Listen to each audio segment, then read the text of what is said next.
Okay, welcome, Sister Wives, Season 9, Episode 7, More Girls Than Kody Can Handle? Question mark? That's still on standby. Which is one. That's more than he can handle. Man, I'll tell you what, if you're looking for an episode to prove that he loves his wives, this is not the episode.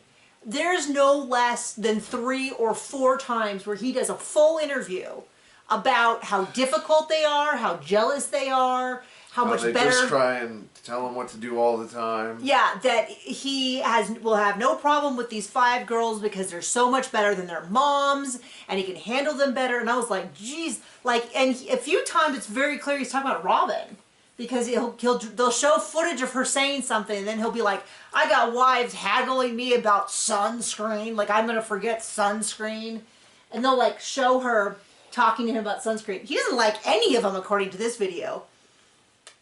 Now, the truth of the matter is that I think he is just so obsessed with making himself look good at whatever thing is happening at the moment that he was happy to do that. But they talk about this episode, if I was to say, what do I think the editors were trying to do? They were trying to prove that, in fact, Kody is an amazing daughter-father.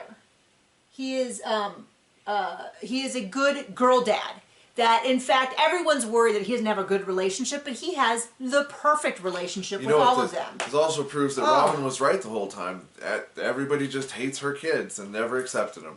I mean, and then the other thing is there's this, it's so painful to watch because he's talking about things like, he specifically talks about Isabel going off to college, which we just saw, and it was so difficult to watch. So they talk about first, the anthropologist, when they visited, noted that Kody had a closer relationship with his boys than his girls.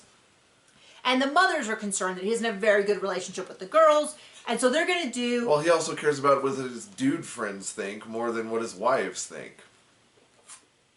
Sorry, all of a sudden my throat's really sore. I talked to my sister for an hour 45, and I have wore out my vocal cords. And she's probably going to watch this. Hi! So... Sorry.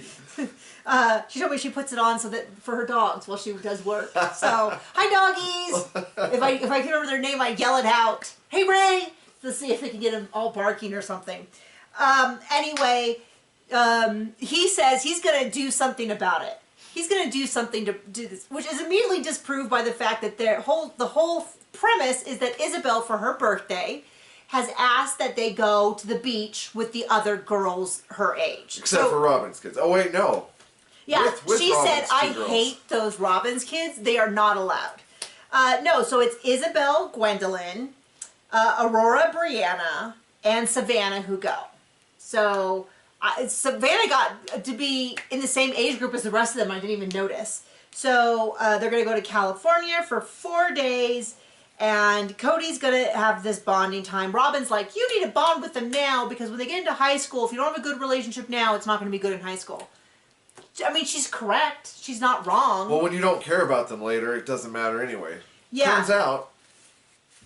So in the moment, which they used to do, they don't do this anymore, but they used to do like, everyone would be doing around, they would just stop someone and they would do a talking head, talk directly to the camera sort of moment where they're just, and he just says, you know, it'll be so much easier because I won't have to, there'll be no jealousy about who I'm talking to or what I'm doing or any of that. The wives are micromanaging me. And I do wish we had more of those like in the moment interviews, because one of the things I hate about the interviews that are done later, the scripted fights that aren't real and 2 years late, the talking head interviews, is that they are speaking with the knowledge of how it worked out. Whereas the in the moment interviews are actually what they're thinking at the moment. So, you know, that kind of thing. How it worked out. You mean hell in a handbasket. So they talk about, the wives talk about how we get a lot of criticism, especially around having so many children. So, which I'm not here to say this many children is okay and this many children aren't. I will just tell you, based on the footage, Kody does not have a meaningful, deep relationship. The kids are saying things like, we don't see dad for long periods of time. They're talking about... curiously don't hear that from? Well, Robin's kids. Well, to be fair, I think Aurora at one point does say, Dad'll just be around. He won't always be in meetings and working out. And I kind of feel like, so those of you who don't know, I also, one of my other jobs I work at the moment is like a professional coach. I do mostly work with writers. And it is not uncommon for writers to come to me and say things like, I'm not spending a lot of time with my kids. My kids are really unhappy.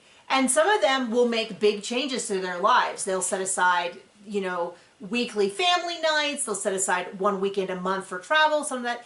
I have talked to people, usually only once because they don't like the conversation, where they're like, my kids are complaining they don't have a good relationship with them, but I am unwilling to change things. And believe it or not, the retinas just turned straight to dollar signs. What? Oh, so I'm sorry, honey. I should be following with you a little better. Yeah, I mean, and they just are like, no, I don't want to cut back on my work time. I don't want to cut back on personal hobbies. I just want my kids to be okay with not spending time with me. And it's kind of a tough conversation, but the idea is that everybody kind of handles this different. And it's interesting to me that his kids are saying we don't get to see dad much, but it sounds like he does. I mean, he does a lot of meetings. I'm like, what? So anyway, all I'm going to say is it does seem that his kids do not have, because Janelle's argument was we have 5 adults, but even they will acknowledge, pardon me, that the relationship the kids have with their father is not the same as what they have with their other siblings, the sister wives, like Janelle's kids with Christine. They're very close with her, or with Robin or Mary, or you know, that kind of thing, that maybe they want to spend time with their biological father. Like, it's not the same thing as like, we'll just sub in Robin. Of course, Robin wasn't really helping out a lot.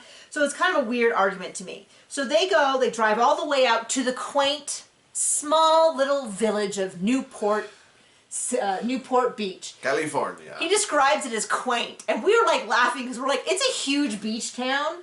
But then I'm confused because I'm like, well, this is Balboa Island, which is, I have only gone to a few times because it's like right off. It's just a little bridge over, and it's very, very crowded and extremely expensive. Funny story though, my great aunt, my father's aunt on his dad's side, she had a grocery store on Balboa Island with my great uncle, I think in the 40s.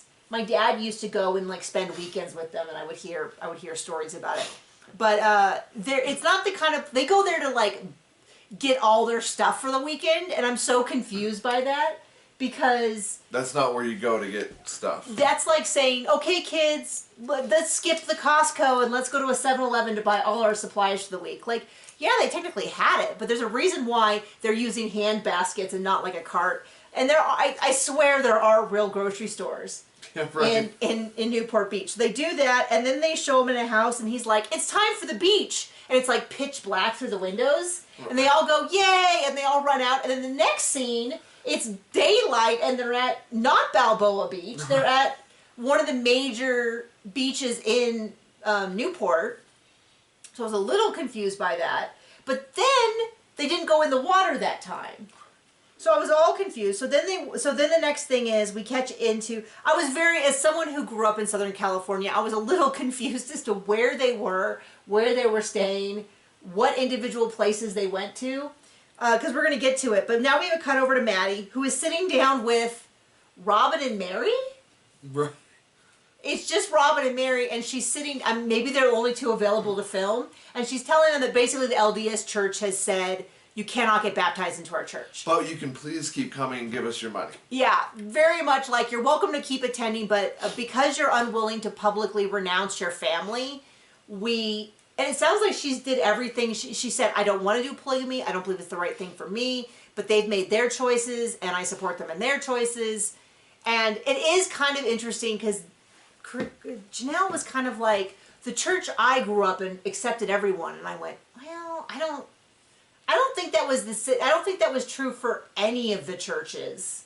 I'm not just talking LDS, but my experience even in evangelical spaces, that this is not like everyone's invited, is not 100% accurate.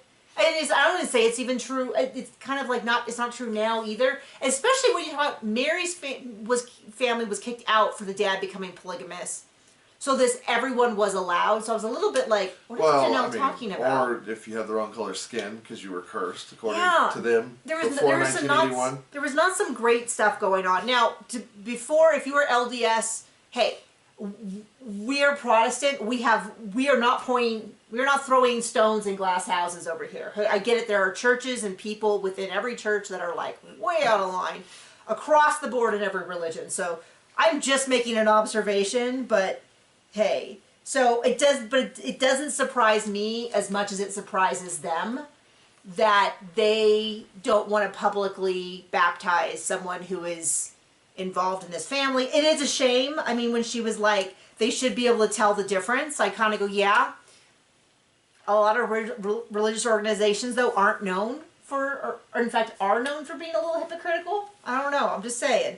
So it was kind of an odd conversation. Robin's like, I am so sorry. And I'm like, this is so weird that these are the three having this conversation. Right.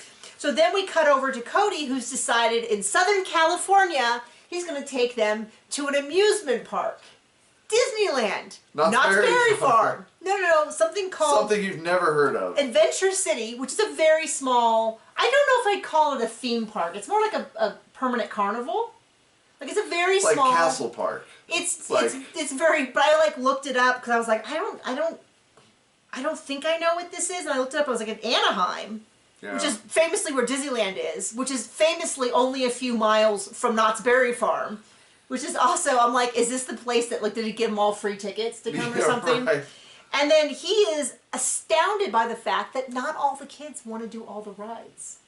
Which is some real, like, he's given us some real parenting observations that I'm like, dude, you already have had, like, you have 8 older kids or something like that, older than these kids. Wouldn't know it by the way he talks. Yeah, I mean, this is some real new astounding. He's like, oh, it didn't occur to me that maybe Gwen and Savannah wouldn't want to do all the rides. And I'm like, it didn't occur to you that maybe with 5 kids, some of them wouldn't be as, there'd be activities that some wanted to do more than others. So already we're like, okay, great parenting.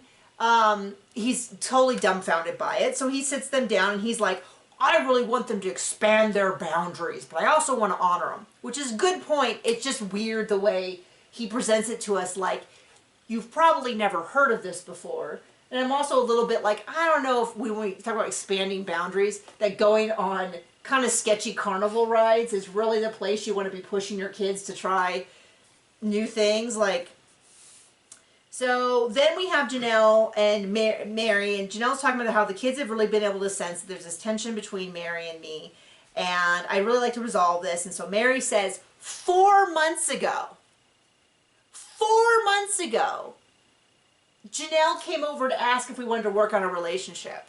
And I now have an answer for her. And which is, the reason that's so funny to me is because in real life, we just aired season 19, episode 6, where Janelle makes a comment about how she talked to Kody, and she said, spoiler alert, she said she wanted him to be bought out of Coyote Pass, but she knows that Cody's going to drag his feet on it forever. He never does anything at any time, and she realized back in Vegas that if she wants anything done, she needs to just go ahead and do it because he's going to drag his feet forever. Right. Which I think is part of what that dynamic was later on during the COVID seasons, where Kody started being like, how dare you make decisions without me? And Janelle's like, I've been doing this for years. I think it's the same conversation. The same thing that's really happening. So it actually doesn't surprise me. This might be an area where Kody and Mary were really well aligned, because Mary takes forever to make decisions. We have noticed that. She likes to think deeply, all of that. It's not always a bad thing, except the rest of the world doesn't always run that timeline. And it seems like Cody's the same way. Well, recently it was said, I think the last episode of the new season that we watched, that he just doesn't make decisions until it's almost too late to do anything. Oh, well, that's definitely what you're forced into. Yeah, he told Mary, when he told Mary that she rushed into the release. And it's like, okay, whatever. So, anyway. Yeah, she laughed at him with that. So Mary comes back. It's been 4 months. She comes over to Janelle's. Kind of awkward. It's very odd energy, because she like marches in. She races over. She sits down. She says, Janelle, do you want to sit down? And Janelle's like, no, I think I'm fine. Weird energy. But anyway, then she says, I would like somehow to move forward with this, but I don't know how. And Janelle bursts into tears and says, me too. I'd like to bring some peace. And then they hug, which is very unusual for Janelle to want a hug and to hug Mary. I guess just Janelle's nature. She's just not a big hugger. But it was some really odd energy, but I think it's a reflection of how uncomfortable they are with each other. And Mary's guilt of chatting with another person at this point in time. And I have to say, some people have kind of gotten on me. They're like, I don't know why you're so tough on Mary about this catfishing thing. It's because we would have been cheering if it was a real person and she actually did something. I mean, but it's also like we're rewatching the episodes that are about the catfishing. It's in 5 episodes. We can see it. We can see, when we pull up Max to play the episode, we can see it. Mary is catfished. It's coming, and we're discussing the show. Now, I understand if you want to skip until after the catfishing episodes, you got to skip like 4 seasons. Which is, I'd never realized until today that the amount that the catfishing happened versus how long we talk about it is like a factor of like 1 to 6. It goes on forever. Basically up until they move to Flagstaff, and then they conveniently foist it off and we never really hear about it again because he has completely abandoned her. So we come back to, now remember, we come back to Kody and the girls. He has mentioned at least 2 more times how much easier this is because he doesn't have, now it doesn't look like he's actually having this great of a time with them. It's kind of been a little bit of a mess. But he keeps telling us he really, my note is, he really seems to resent his wives. Yep. Over and over. Now, I noticed this when they were packing up in Vegas, which is, I'm like, is that a surfboard on his car? Why is he bringing a surfboard to California from Las Vegas? And why does he have a surfboard? And I was like, well, maybe... The answer is, he doesn't know. Well, yeah, so they get to the beach. He has the surfboard. In a bag. In a bag. He does not have the strap that you wear, the cord. I have a surfboard, the leash. He doesn't have a leash. I was like, why am I not able to think of the leash? He hasn't waxed the board, which you normally don't do. Like, you don't normally, like, you would normally have done that when you got the board before you started surfing. It definitely shows he has never... Or at least, like, you bring it to the beach and do it right away. There. But he didn't bring... I mean, personally, I've never seen ever or heard of a surfer getting their board out of the bag. Like, right? What? You just strap it to the truck or whatever. Well, I have done it. Take it out. You have a bag for No. I have done that because we went, like, when I learned to surf, it was at a church trip, and we all put all of the stuff on top of... I have an excursion. Yeah. I've had an excursion for... a lot of years. 21 years at this point. And so I drove with like 2 other people and like 17 surfboards. And many of them did have bags. Really? Because they would do this kind of stuff. Okay. And I had a bag because a friend loaned it to me and he makes surfboards for a living. And so, yes, he had bags because he did this for a living. And then we waxed the board the first time. And then after that, you just reapply. At the beach, where you throw some sand on it. And then a lot of people just reapply it. And then maybe occasionally. My board is only scraped of wax because your mother thought it looked dirty. And decided she was going to scrape it all off before we stored it. We still have it. It's custom made. Got my name on it and everything. Did you not know that? I did. I forgot about it until right now. Anyway, so I guess he bought... This is like when I try to explain how bad Kody is with money. He bought a surfboard. It's an asset. For an asshat. To drive all the way to California. To not have a leash. It's Newport Beach. Just go to any shop and be like, I need wax. And I know. Well, based on where they were, I did not see. It looked like it was all condos. They could have got it in the supermarket they went to. That's true. 100%. Anyway, sorry. We're enjoying this so much, making fun of him. So they said they go boogie boarding, which once again I was like, they had all these boogie boards, and I was like, boogie boards are at least something you might play with, like in a wave pool, which I'm sure that they have a ton of in Las Vegas. Those of you from Las Vegas can explain to us, is there a big surfing scene there? Is that why he has the surfboard? So they couldn't go surfing because of that, so they all played. The beach is completely empty. I looked it up, and it would have been Isabel's birthday. If it was Isabel's birthday, it would have been like, it's like June 11th, which we do in California would get June gloom. So maybe it was just a gloomy day. Pretty empty. It would be cold. None of the kids. So anyway, they do all that. They go afterwards because parking is so bad, which is 100% true. That's true. 100% true. They walk 10 blocks to go to, I don't even remember what it was, like a little pier side, little tiny food thing. Which I'm reasonably sure I've been to that one. Oh yeah. So then they say mechanical shark, and he's so funny because he's like, girls, do you need me to do this? Yeah, you do. And it's like, okay, Kody really twists his arm. So he gets on there, and we get to hear about how he is so good. He can definitely last 8 seconds, and then we snicker at the innuendo. And then he's like, and then I just got bored with it, so I let go. And the daughters are like, no, you fell off. He's like, you know, it's just it's so embarrassing to watch this man who, like, everything he does, he has to be the manliest, smartest, greatest guy on earth. So then they all sit around, and he basically at the end just says, you know what, everybody thought I had a bad relationship with my daughters, and I went on this trip to appease them, but you know what I found out? Everything's really great.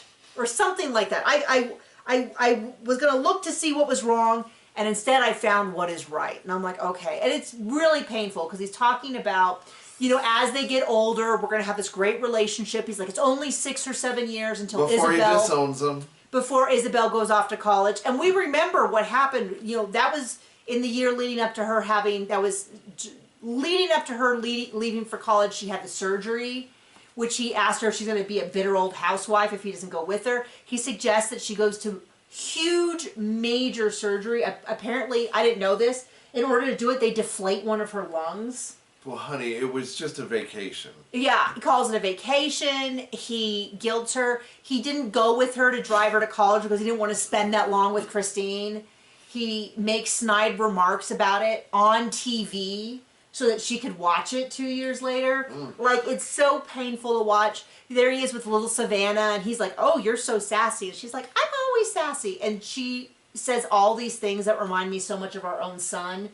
That within a year or two of each other's age. And so I see little Savannah, and I know that he didn't even, like, he went and sat with Brianna for Christmas and didn't even give anything to Aurora or call her for 6 weeks around Christmas. Like, it's so painful to watch, because here he is so smugly saying how he's this amazing dad. And then we see where his relationship is with many of these daughters, and seeing how these daughters are saying they never accepted us, they always treated us badly. And I'm like, you know, like, there's roll that beautiful bean footage, because that's saying... a bunch of bunk. We know their mom indoctrinated them into this bullshit belief, excuse me, but... John, you're going to get us demonetized. Is what it is. My sister's dogs are listening. Please, control your language. No, but the idea is, it's just really sad to see, and it's sad to see... I'm not saying that every child was perfect, but I think that's too high a bar to require. Kids will be kids. But there's a certain amount of, like, this is such a sad version of when Isabel had a birthday gift. She's like, can Dad take me and the rest of the girls? She didn't say, can Dad take me and just my full biological sister Gwen. Right. She didn't say that. You know, she wanted everyone to go, and... I don't know. It's just so sad and difficult to watch. So anyway, thank you so much for joining us. 5 more episodes till we get to the catfish. If you are especially sensitive to it, I guess time to avoid it. But I think we're going to handle it with the best grace we can. Certainly, which is not much. Certainly going to be really interesting to watch this through the lens of knowing that at this point Kody had been celibate with... Well, he hadn't been celibate. He had been... all over town with many different wives, but that he had not been intimate with Mary in that way in years. And it's going to be a little bit different as opposed to the first time, which is like, I remember thinking when we watched it the first time, I'll say this one thing, which is, how didn't he notice that she was no longer sexually interested? I don't think she got a vote. No. My point was, when I watched this the first time, and the implications were that she was with this other person, and she was cut Kody out, my thought was, well, why wasn't he questioning her when they stopped having sex? Well, now that I find out that, in fact, he had cut it off several years earlier, it's like, well, of course he didn't notice, because he had already... abandoned her. Left that station. Abandoned He had noticed that there was no more passengers on the Mary and Kody Express, because he hadn't made that stop in quite a while. So anyway, thank you for joining us. Bye.